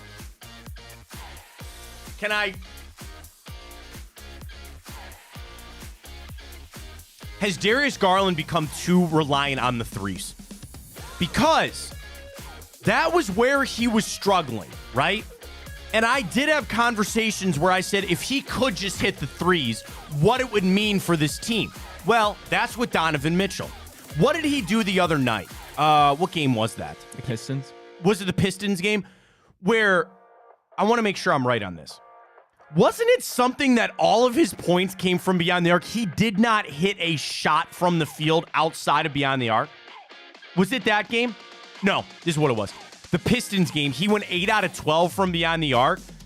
Outside of that, he went 1 of 9 from everywhere else on the floor. Then I go back to last night. Garland, 5 out of 8 from behind the arc. He then went 2 out of 6 everywhere else. Is he becoming? I know he's driving. There was a couple where it just got blocked or the contact, all that. Is he too reliant now on threes? Is that what is hurting the Cavs? And I'll tell you, you want to know the key stretch that I think they lost that game last night? What was it about? I'm trying to pull up the play-by-play here. Fourth quarter. Let's see if I can find this here. Yep, right here. Okay. Yep, this is exactly it. Darius Garland made a three-pointer. It was 92-84 with 8:37 to go. Ryan, they didn't. Was that? There was a stretch of basketball. I feel like nobody scored for about 5 minutes. It wasn't that then. It was something else. Well, when you put up 98 points, you're bound to have a stretch of 5 minutes. Oh, no. I found it. You're right. This is what it is. 101-96 with 4:18 to go. If I just do that, Ryan, we scored 2 points in 4:18. That was it. We scored 2 points on the way out. And in fact, at that point, we didn't score our next bucket until 1:59. That's the stretch that I'm thinking about. Mobley, missed shot, coach's challenge. I think that was on the Strus thing, right? Yeah. Yep. Jaren Allen misses an alley-oop. Garland out of bounds, bad pass. Like, that was the stretch you lost the game. You lost your mental, you lost where you were at in the game, and you lost because of it. They need to start you need to take a bite out of somebody's ass after that game. Somebody's got, and I'm not saying that obviously you can't cut anybody or anything like that. I'm talking about you got to light them up a little bit and let them know that we can't be doing that. All right, Matt. Well, last year for the morning update, the Celtics weren't the only team, or any player, I should say, that made history last night. Yusuf Nurkic of the Phoenix Suns had 31 rebounds, Matt. That's the most in an NBA game in 14 years. Now, I'm going to ask you, I don't know if you know this, do you know who that player was on November 12, 2010 that also grabbed 31 rebounds? All right, November 10th. 2010 is what you said. 2010 is more important. This player went for 31 rebounds and 31 points. I'm just going to throw names. It's not either one of the Wallaces, right? They were gone by then. Nope. Okay. Is this guy a star player? Can I ask you that? Not anymore. Okay. Not. It's not Andre Drummond. Or not anymore. Okay. We got more than a few ties to this man. So he played for the Cavs. Yep. Okay. Wasn't Shaq. It's not Andrew Bynum, is it? No. Okay, just making sure. It's not a bad guess. So it's got to be a center. Forward. Forward, okay. I don't know. Don't overthink it. Very close and dear to our hearts. Anderson Varejao. Very close and dear to our hearts. Isaiah Hartenstein? I don't know. One Kevin Love. Really? Went for 31 and 31 in 2010. Wow. The last player to grab that. 31 boards. That is Would a not lot of have gotten rebounds, that. Oh, you said Love. I was jumping on the hard part. I got it. All right, Kevin Love. Well done. Damn, good for him. Lost art, I think, a little bit in today's game where there's so many shots going up and it's just a volume type shooter thing. I think it's where it's at. I was gonna ask this later. Do you feel any better about the Cavs right now? Like, we've been able to talk through it for an hour now. We've been able to try to get it out. Like, I want to try to turn the page a little bit here. Great Bob Seger song. Great song. It is a great song. Great song, especially live, baby. Bob Seger. The Metallica cover is very good. The Metallica cover is very good. I agree with you. I agree with you on that. Shaking off the cold. Amplifier still ringing in your ears. God, what a song. Good song. Turn the page. That makes me feel a little bit better. I feel uplifted a little bit. But to answer your question, no, I don't feel anything. I don't either. Dude. Then you got tomorrow night, because the problem is now tomorrow night is going to be something that's unfair. Tomorrow night is going to become something that it shouldn't be. It should just be another game, but it's the Celtics, and we got to step up. Speaking of stepping up, Ryan. You ready? All right. I'm going to put a timer on this. 10 minutes. If we don't get it in 10 minutes, that's it. Immaculate Grid, you better start playing game. You can tell I'm not super excited about it. Timer started, Immaculate Grid. Here we go. All right, we got to fly here. We know the rules. Got to go across, got to go up and down. All the teams, we got to get it done. We got smoked last week. I tell you, if it doesn't work out this week, we want to do the best content. Padone loves this. He told me, he goes, I love watching you guys struggle out there. It's so bad. My dad comes over. He goes, you guys need to knock this crap off. He goes, I'm sick of sitting there watching you guys just go back and forth, not figure out. Timer started. We wasted 24 seconds. Let's start, Ryan. What's on our column all the way to the right? 5,000 plus career rushing yards. All right, so here we go. Let's go with that. It's easy to do. Derrick Henry, Josh Jacobs. And again, it's played at any point for the team. So Washington Commanders. Want to go old school, little John Riggins? We could go Adrian Peterson. We could do that. Well, does he fit on any of those other teams? No. Okay. Adrian Peterson. Who wants to come back at 38? All right, here we go. Raiders Falcons. Is that not Marcus Mariota? Yep. Good. Okay, Marcus Mariota. Washington Titans. We got to focus. We got to focus on one. I know. We tried. All right, let's finish out the Raiders Patriots here. Raiders Patriots. Jacoby Myers. Ooh, I was going to say Antonio Brown. Oh. Yeah, Jacoby Myers might get. Well, wait. Did Jacoby Myers fit anywhere else? Did he play for Washington or Tennessee? I don't think so. Either one's fine. Either one's fine on that. All right, good job on that. All right, Washington Patriots Falcons. Washington. So Ryan Fitzpatrick played for Washington. Did he ever play for either one of those other teams? I don't think he did. I don't believe so. I don't believe he did. Brian Hoyer. Patriots. Did he play for the Falcons? Did he play for the did he play for the Commanders? I don't think so. I don't think he played. No, Colt McCoy never played for the Patriots. No, but you're right. He played for Washington, but I don't think he played for Atlanta. Okay.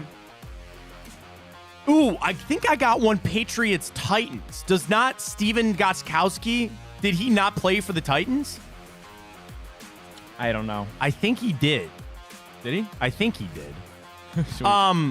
Titans Falcons, Jonnu Smith. Yeah. Titans, Jonnu Smith. That's a damn good one. That's a good pull right there, Jonnu Smith. All right, we're in on that one now. You want to finish it out? Titans Patriots. Titans Patriots. Titans Patriots. Quarterbacks.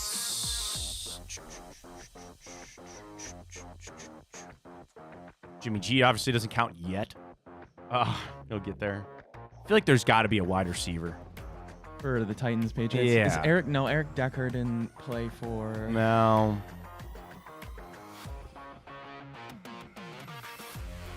What, I feel like there's got to be a Christian Barmore is leaving the Patriots, but he hasn't gone anywhere yet. I don't know why I thought of Kenny Vaccaro. Because I know he played in Tennessee, but I think then he went to New Orleans. I don't think he ever actually went to the Patriots.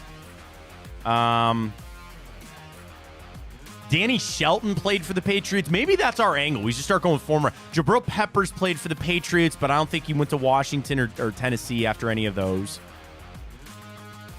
Armani Hooker? Titans. I don't know if he went to the Patriots, though. What about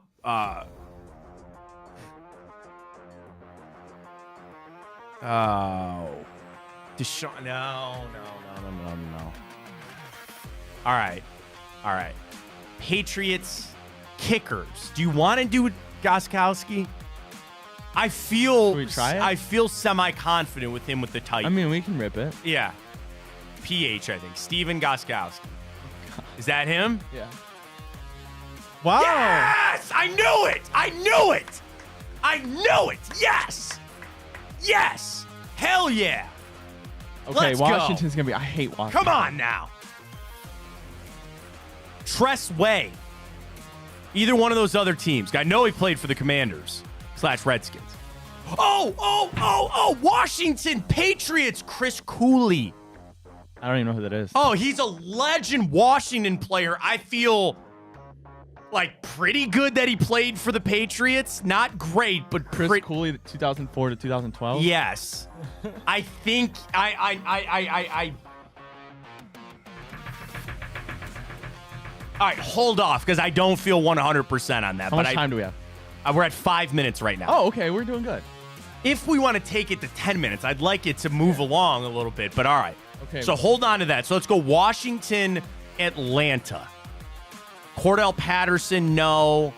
Roddy White to go to an age, no. Did Matt Schaub, who started his career with the Falcons, did he ever go to Washington? No. There's got to be a quarterback. Drew Bledsoe, did he play anywhere else? Yeah, but I don't think it. I don't know. RG3 didn't go to Testaverde? I don't know.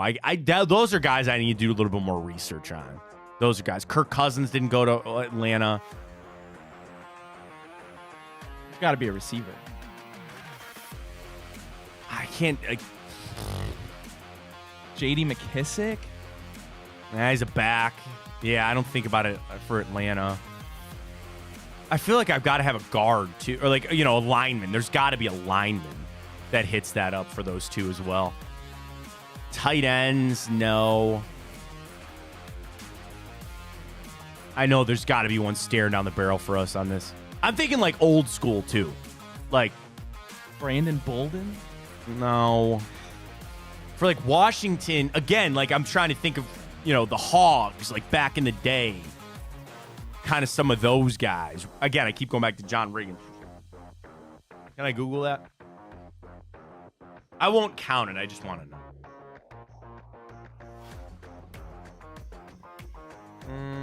Who's Washington drafted in the past couple of years? Yeah, I play for the Jets, too. I mean, a guy, Chase Young, who they let go, like... I mean, obviously, the McLaurin and Dotson, but they're still there. They're still there.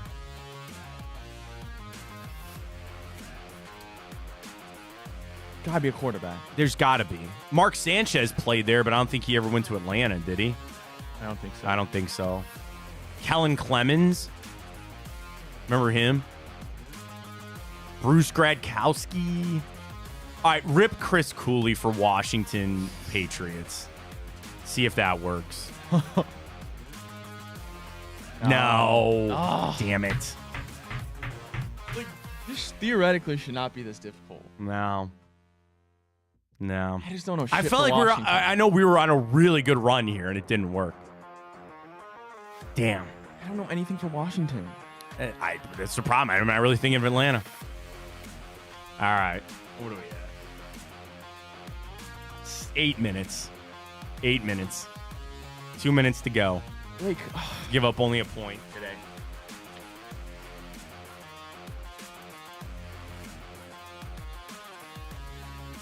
There's going to be one that's like, oh my God. John Abraham, he was a defensive end for the Falcons. I don't think he ever played for the there's a running back. Grady Jarrett. No. Who was the running back for Atlanta that he had the dreads? And oh my God. D'Angelo Williams? Michael Turner. You remember him? No. Michael Turner. I don't think he played for Washington, but I don't know that he didn't. No, there was another running back that I can't picture with the Falcons. The old school Falcons, like what I'm thinking, like the 2000s. He was actually pretty good. I don't know, Matt. All right, give it up. Oh, that sucks. I hate it. Let's give it up. Let's see what we got here. So, all right, we'll go Washington, New England. Okay, yeah. Henry Ellard, Irving Fryer, Bob D, Andre Carter, Terry Allen. Yeah. Oh my God. What? Jacoby Brissett. Oh my gosh, you're right. Other than that, I mean, not many. No, we should have gotten recents, that but one. that one we should have gotten. Should have gotten that one. But other than that, there's not many. All right, fair enough. So that's tough. That's bad on our part. That's bad on our part. And then Washington, Atlanta, finally. I didn't even know this. I didn't know Deion Sanders played for Washington. Oh yeah, he did. Taylor Heineke. All right, that's kind of hard. Oh yeah. Damn. Well, yeah, but he then just played at not both many spots. out Yeah. there. Yeah, I don't even recognize half these names. All right. I feel a little better about the Immaculate Grid. I like the timing aspect of it. We got to put a time stamp on it. We'll see how it goes. So there it is with our Immaculate Grid yet again today. All right, let's catch our break. We come back. We'll wrap things up. Time hop. Finish things up on the Cavs. And, folks, the best. Eric tweets bad. Taylor Heineke, man. Taylor Heineke. Yep, you're right, Eric. We missed that one bad, man. Down bad on that one. What is this from? The Ringer? I'm literally ripping this from Cody. Cody Dowk, who does all of our artwork here at Big Play. The Ringer. A new landing spot has emerged for Justin Fields. The write-up, who I have no idea who this is from. Fields market is waiting on Cousins market. All right, I'm not going to do this. Let's catch our break. I'm going to text Cody and ask him where that was from. Okay? Okay. Because I want to read it from where it's from. I'll give you one guess what it is. Justin Fields to Cleveland. Yeah. And I want to read through. So let's do that. We'll catch a break. All right. Break. Fields to Cleveland. Time up. Bracket. Stay with us.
All right, I got this Fields-Browns thing. It's Ben Stolak, who writes for The Ringer, who I appreciate. I think he's got some really good takes.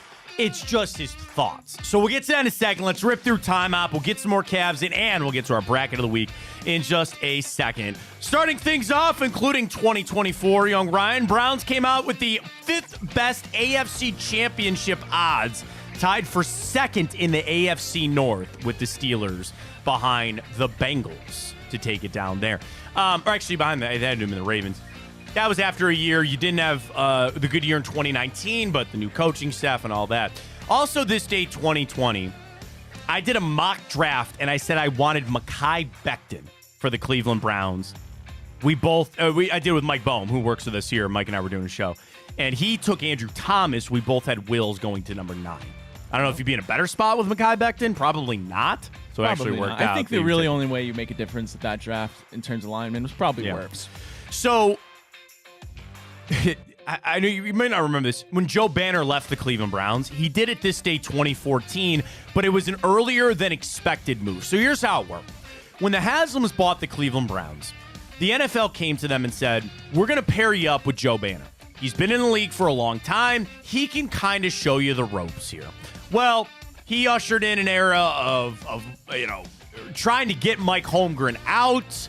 You brought Mike Pettin in, Johnny, all that other kind of stuff. Actually, no, 2012 and 2013.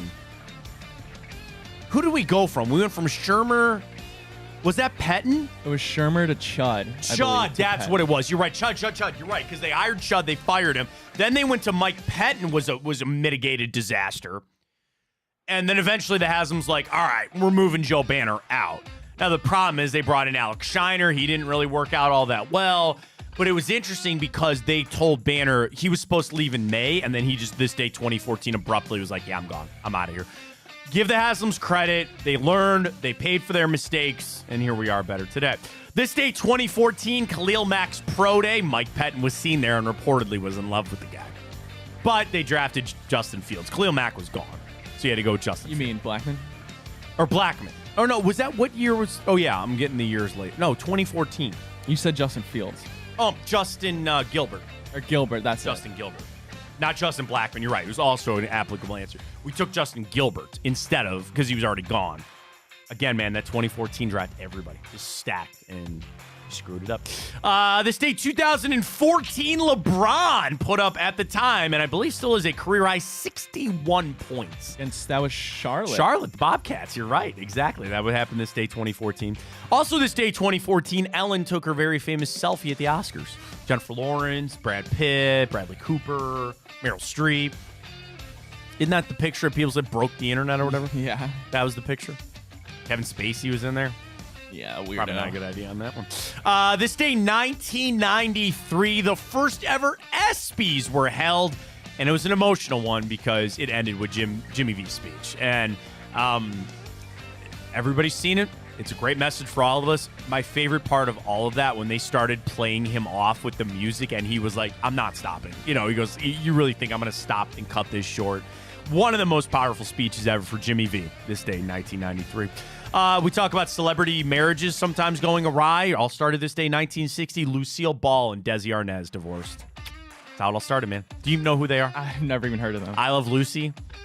You've I've heard of I Love Lucy, yeah. So they were the stars of the show, but also married in real life.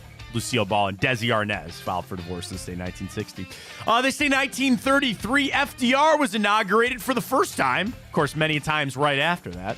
This day, 1927, Babe Ruth became the highest paid player in baseball history. He signed a 3-year. Ryan, guess how much he signed for? 3 years, totality of the deal, this day, 1927.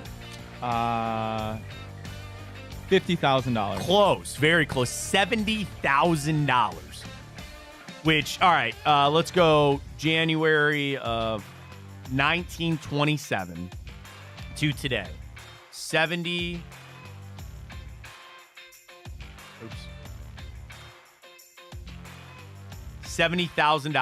equates to $1.2 million in today's money.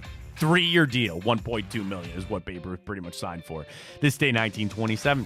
This day, 1837, Chicago was incorporated as a city. I love Chicago. Been many a times. In-laws used to live there, so we used to go on a lot of trips. Chicago, have you ever been? I've never been. Chicago's a great town. I'll tell you, have you been to New York? Have you been to LA? Never been to LA. I've never really been west. I've never been to New York City. Okay. I've been to Buffalo. So the thing is, my biggest shock, because Chicago was the first major city that I had been to.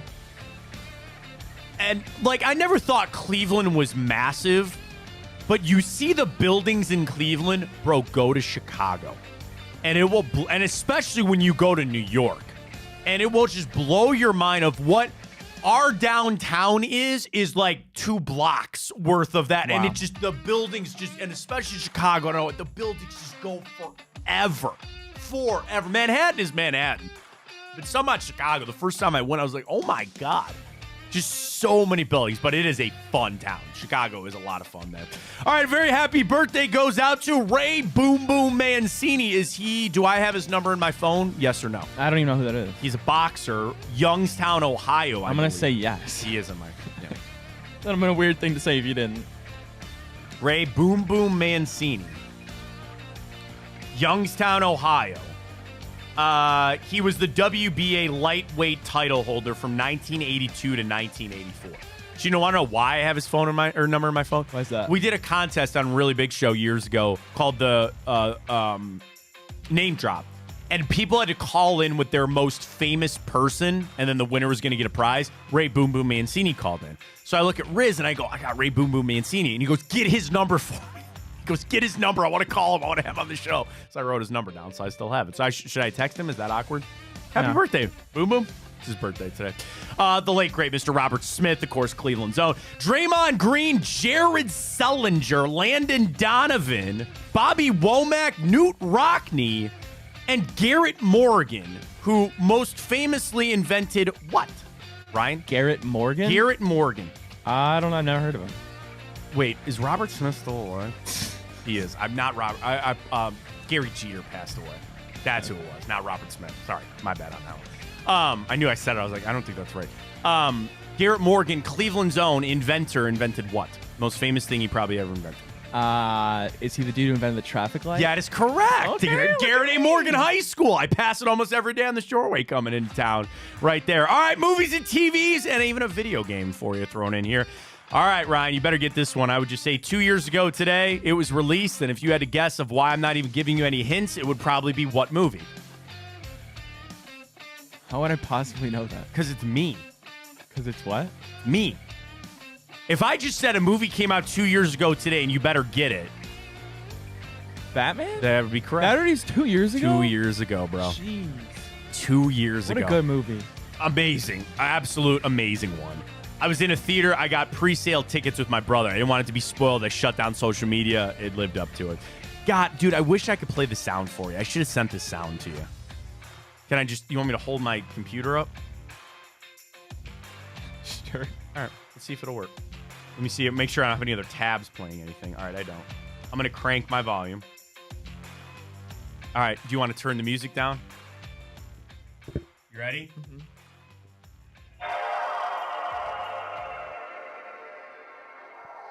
Oh, it's like, that's a PlayStation sound, right? Wait, you're always worried, is it going to work? Yeah, the PlayStation 2 released this day 2000. Wow. Do you remember that end part where you're like, is my disc corrupted? Wait. Oh, no. You're like, yes, it works. Lived that many a days in the Fontana household. Yes, the PS2 released this day 2000 on the dot. Best PlayStation 2 game ever. My favorite was Sly 2. That's a good one. Gran Turismo 3. Okay. Ace Dude, you could play that I was game. never a racing guy. Oh, I love I was never a racing guy. Sly was up there. That was my favorite. MX Unleashed. Ratchet and Clank. Ratchet and Clank was good. Yeah. I mean, there's just Played so a lot many. of Madden. There's so many. Played a lot of Madden. Grand Theft Auto 3. That might actually, like, I will kind of maintain there's a world that Grand Theft Auto 3 is the greatest video game that's ever been made. To go to the open world the way that it was, the jump from GTA 2, which was just like above, like you were in it, the amount of hours. But I know Grand Theft Auto is a great series and all that kind of stuff, but Grand Theft Auto 3 on the PlayStation goated. Just Can't wait for absolutely 6, goated. man. You're going to have to wait. It's going to be a little bit of time here on that. So the PS2 was released this day, 2000. All right, we'll go back to this day, 1950. Animated Disney. Wait, didn't we have this one in? Oh, God. I think we had this one last week, too. It's one of those ones, so I have multiple release dates for a lot of movies. Because it's like, oh, it was released on this theater on this day. Okay, so this is what it was. We've already guessed on this one. Cinderella? That is correct. Because it was released in Boston on February 15th, but it was released to the United States on March 4th. So should we go with March 4th? It was the release date for the United States. Yes. All right, we'll do that. So it's official today, 1950 for Cinderella. And I've got one that's even older than that, Ryan. We go back to a black and white silent picture that came out this day, 1922. Is it Charlie Chaplin? No. Good guess, though. This movie was the first, obviously the first film telling of one of the most famous villains. Like, it's a figure of a villain, okay? So there's somebody that, like, there's been movies made all the time about this figure, this person, and this was the first version of it. If I said Count Orlok, would that do anything for you? Wait, Count Orlok. Count Orlok. Wheels, gears are turning. I see him doing Count it. Orlok. Count Orlok. Nah. Okay, this is one of my other favorite beers from Great Lakes Brewing Company. Might actually be my second all-time favorite. I go between Hazecraft and this one. Comes out in the fall. They're in the Pounders now. No. It's in a red can. Comes out in 16 ounces, which I very much appreciate from you, Great Lakes Brewing Company. And this is the name of the movie? Yeah. Red can. Yeah. They have an illustrated version of this character on the can because it's the name of the movie. It's the name of this beer. Comes out in the fall. Right along with Oktoberfest. I have no idea.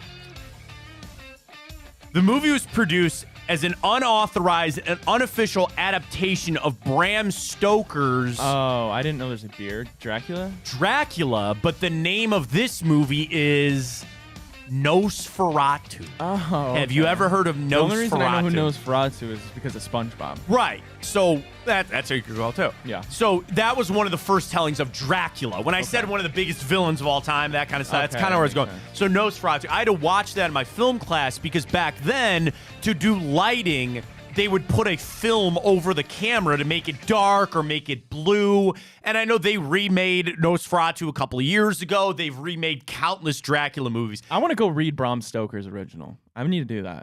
So it's funny. My wife's good friend was in town and she brought a gift. Our son reads a lot. So she brought us a kid's version of Moby Dick. And I was like, I haven't read that book all the way through. Ryan. No, it's like a kid's version to read illustrated classics, like stuff like that. I read Frankenstein. I read the OG Frankenstein from Mary Shelley. Great book. Great book. Yeah, get Dracula. How long do you think the novel of Dracula is? 1,000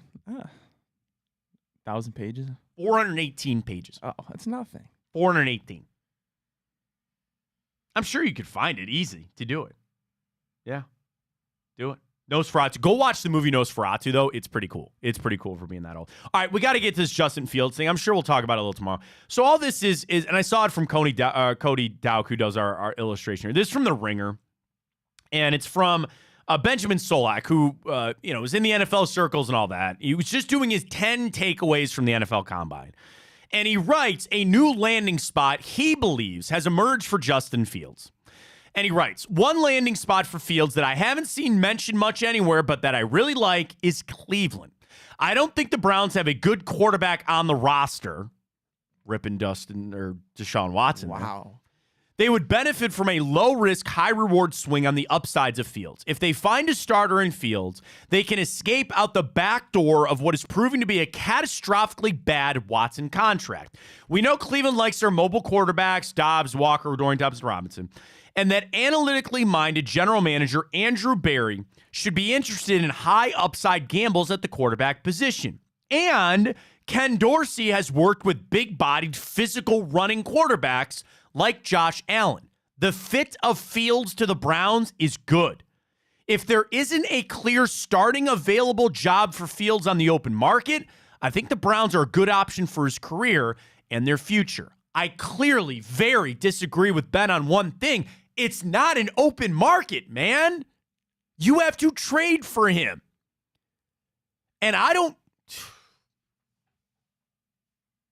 don't know where I stand on giving up the second-round pick for Justin Fields because that's what it would take. And I just said I got done watching the combine where I'm all hooked up on these receivers and I want him to draft one of those guys. Am I willing just to go out? I think I would be. Oh, my God. But then I come back to what Jack Duffin told us on Friday. There's no backdoor to this Watson deal. There's none.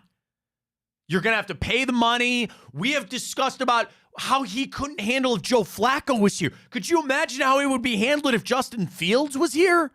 An actual viable option?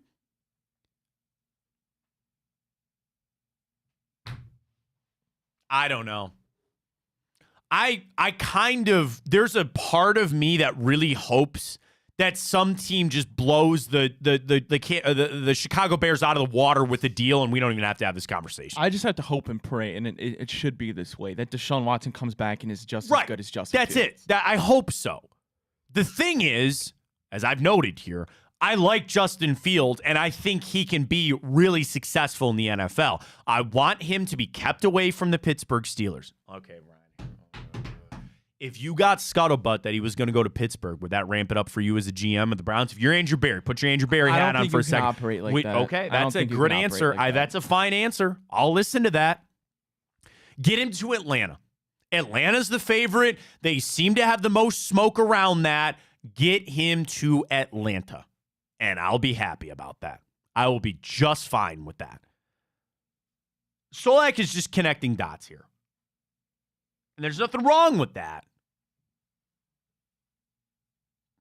No, it's just not happening.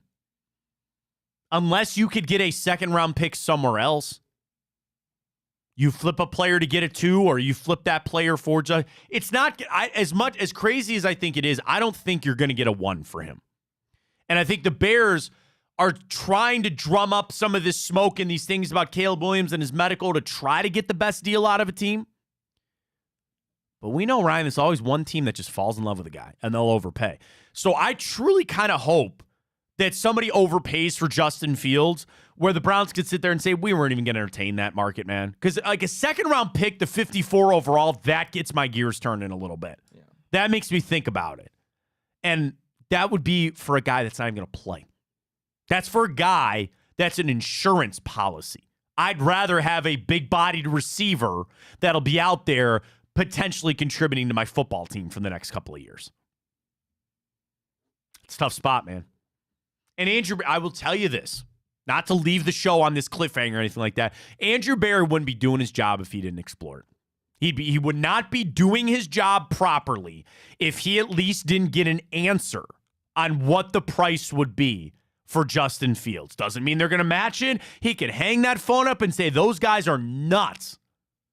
But you still would have to be interested. Huh. So here we are. All right, we'll get that coming up. I can't wait to get this tomorrow as well. Nick Shook, who obviously joins Chico from time to time. He had his 15 notable free agents. We'll get that in tomorrow's show. We'll get geared up for the Cavs tomorrow. Kind of turn things around. But Ryan, we kick off our month-long bracket this week. Best bar in Cleveland. We'll do East Side. We need all of your tweets today. Tomorrow morning, we'll send the brackets out. Ryan, in my younger times, I spent a lot of time in downtown Willoughby, DTW. Ballantines, 18, I don't even know if they're still there. I have no idea. I just went to one in Willoughby a little bit ago. 1899 Frank and Tony's. Willoughby Brewing Company used to be over there. I think, unfortunately, they closed.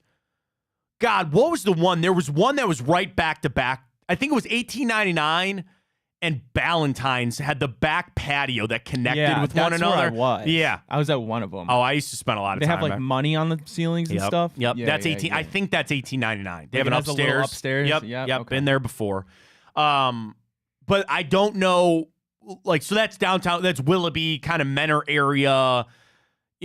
Hudson, stuff like that. So again, here's how it's going to work. I'll send the tweet out. We'll retweet it at Matt Fontana Show and all that kind of stuff. We need your best East Side bars. We'll do 16. Once we get that, we'll play it on out for the week. We'll set the brackets tomorrow. Ryan, you're an East Sider. Anybody jumping to mind for you out there that way? I mean, I always love, but again, it comes back to this. Did we do the Wild Eagle? Because I know, there's multiple locations. There's obviously one in downtown here. There's one in Broadview Heights. There's one in Stowe. So, I mean, I don't know if I would then lean Wild Eagle, because if I did Brecksville saying that was on East Side, or Broadview Heights is East Side, I would say, because that's on 77, that's East Side. Yeah. So if there's two of them out there, we'll default towards that. Okay. So we'll put Wild Eagle in there if you'd like. I know Hudson's got some, like Kepner's is a popular one there. Obviously, I got to throw in Ground Zero because that's where I did trivia. So all right, I love it. I'm all for it. There's a couple Twinsburg ones. I'm Okay. trying to think, like North Royalton. There's plenty we'll get. So North Royalton, is Nico's out there? I don't know. I think they're famous for their gyros. There might be one in Brunswick, but I think there's one out there off 82. Okay. So again, anything East Side, we'll send the tweet out, get our responses in there, and we'll tabulate those tomorrow for our bracket. Coming up tonight on Big Play, folks, one of our biggest nights. As always, it's Monday. We got Blake and Greg Williams tonight. Come get some. We got the Hanford Dixon Show and the Big Play Cleveland Show. Reflog, Gab, Nick. They got y'all covered tonight. Follow on Twitter at Big Play. All the shows are there. YouTube channel as well. And we'll get you locked and loaded. Back tomorrow. I hope we'll feel better about the Cavs tomorrow. I feel like a good night's sleep will do that for us. Do not forget. See if our boost is up. Quickly on the way out the door. Tipico, code Fontana 100. We got our boost for the Blue Jackets tonight as they take on the Golden Knights. Can I just tell you what the boost is? Yeah. And what I sent? Because they're going to get it up eventually. I just want to see if they actually did it so that way I could tell you what the amount is. It's not up yet. Here's what it is. Jackets plus a goal and a half. Crap. What did I send? Johnny Gaudreau to score a point.